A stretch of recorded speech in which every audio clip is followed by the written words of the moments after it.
Berezovsky's former business partner is financing them. What's that all about? What is Russia's role in this? My hunch is that they won't succeed in this goal of bringing down the government, but it's you know what it looks like? It looks like an attempt to have poetic justice from the Russian side about the Orange Revolution and the Tulip Revolution and the Velvet Revolution, which, as you know, really irritated Russia, that the West came in and financed the overthrow of the governments in Georgia, in Ukraine, and Kyrgyzstan. Well, you can do it. We can do it too. Sorry for not being able to predict the future, but that's kind of how I look at it from right now. Okay, thank you. All right.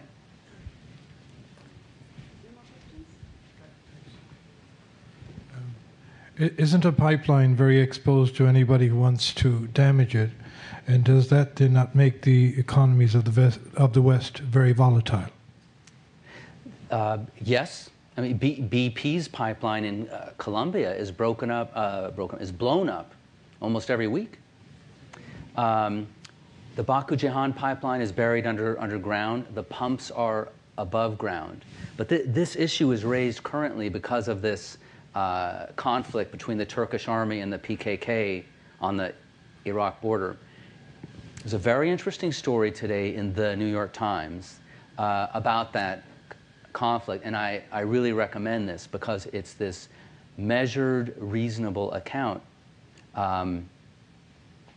When you're at a place where there is a conflict, it looks a lot less dangerous than when you're 1,000 or 10,000 miles away from it. And this story it says this. You know, where you're sitting, it looks like Turkey and the Turkish Kurds living in Iraq are just about to go to war. But this writer is saying, I can tell you that they're not.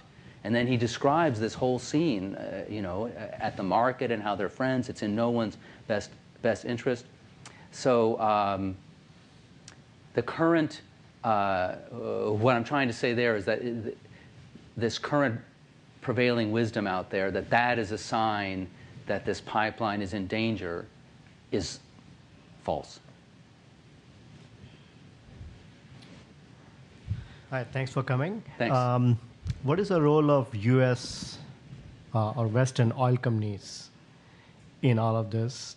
And as a related question, are some of these private equity firms like Carlyle Group and so on and so forth, are they kind of involved in some of the politics around this area? Yeah, good question. American companies have 40%, that's right, that one doesn't work. 40% of the oil deal here in Baku, and Chevron and Exxon have 75% of the Tengiz oil field. And Exxon and ConocoPhillips are among the companies in the Kashagan oil field. This is natural gas field, it's an oil field. Talk to that man. Okay, but it's the largest oil field found anywhere in the world in the last 30 years. So the U.S. is big in that region. But let me just go forward and say, hedge funds are not yet involved there, but you can imagine going forward that they will be.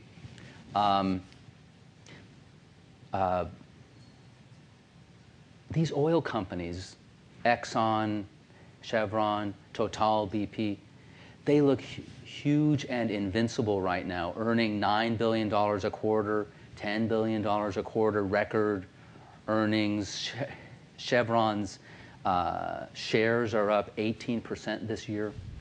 I know that's nothing compared to Google, but in the oil world, it's big. Okay, these oil companies are in their last years. This is their heyday right here on the Caspian Sea. This is their last heyday. In the next 10 or 20 years, these companies will shrink.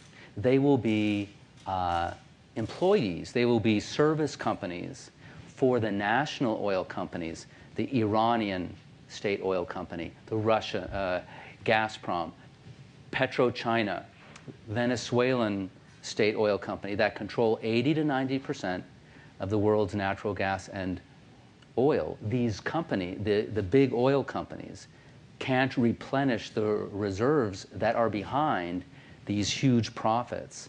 And in, say, two decades from now, in other words, in our lifetime, these companies are going to be like, you name, some old, these old dinosaurs that once were giant, like the Detroit, these car companies. They're going to be like that, and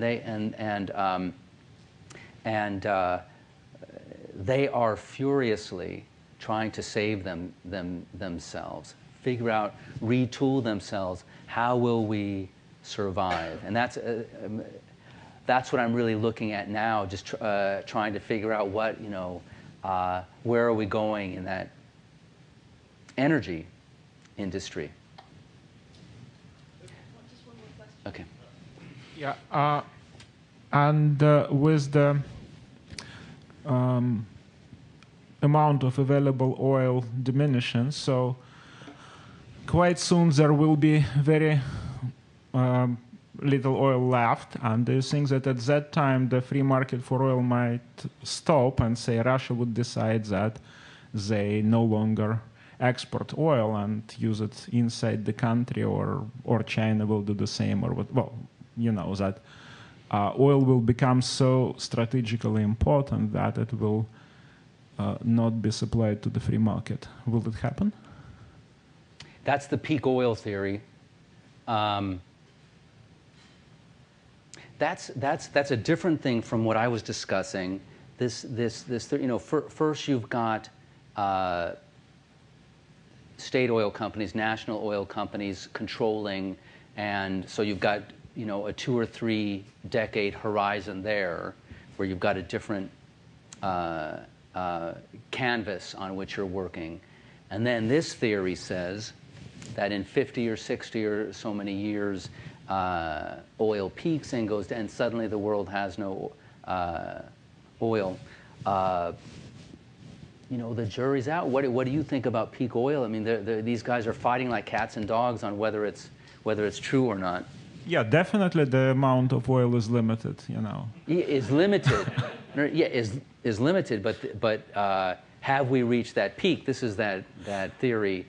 If there are 2 trillion barrels of oil, which is what Dan Yergin says, 2 trillion barrels of oil left, then we're not close to that peak. But this raises, I think what this raises is, will the world of the green world that's trying to create alternative resources, alternative ways of powering the world, produce a technology that can do so without fossil fuels? That's a question for Google to ask. Yeah. Thank you. Thank you very much. All right.